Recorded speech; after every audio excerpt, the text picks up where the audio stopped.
इथं आमच्या बासरीच्या स्वरमागा आला होय. ये बाबा ये, तुला या बाळकृष्ण मुळेकडून काय पण मिळायचं नाही. आशीर्वाद तर मिळेल फुकाट. अरे जातीनं शिंपी आहे ना मी. हा, कुणाचं फुकट काच किंवा बटन करत नाही मी. भूत काढू काढू लई पायका जमवला नव का? जमवलं का नाही? जमवलं का नाही? सांग सांग. देतो का मला? देतो देतो. हा तो दे, तुला देतो आशीर्वाद. एवढं समजा ठाव आहे तर किती पैसे जमिले ते तरी सांगा की. सांगू? रुपयाला एक भूत नव का? रुपयाला एक भूत 120 भूत काढलीस. 120 रुपये झालं का नाही? हा, माझ्यासाठी ठेवलं का नाही? हा, त्या त्या मर्गाच्या पागोट्यात बांधून ठेवले ना. गुरुजी गुरुजी गुरुजी, आजपासून तुम्ही माझा सद्गुरू.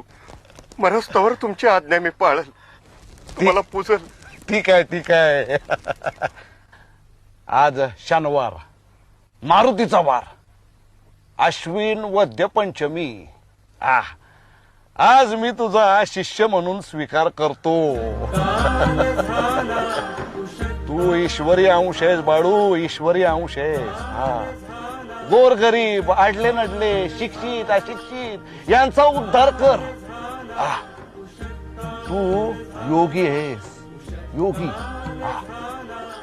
नीती न्यायानं द्रव्य मिळवून सत्शास्त्राधारानं दान धर्म व्रत वैकल्य कर. ईश्वरी सेवेचे दासत्व पत्करूनच आपण जन्माला आलो.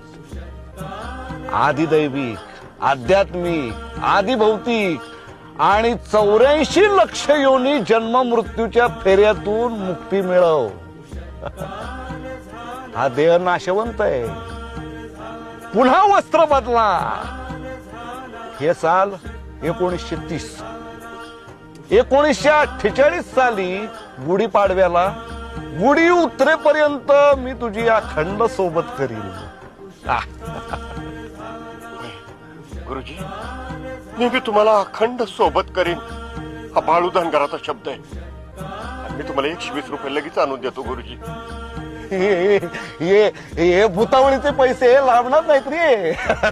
आता करतो, पंढरपूरला जातो. तिथं भिकारी, अनाथ, गोरगरीब, आंधळे, पांगळे त्याला वाटून टाकतो. चल चल चल, उठ उठ उठ. आपल्याला कामाला लागायला पाहिजे. हे बघ, तू असं कर, तू गोरगरिबांचं बघ, मी देवाचं बघतो. चल उठ उठ उठ. गुरु, मला बासरी वाजव दे. चल चल.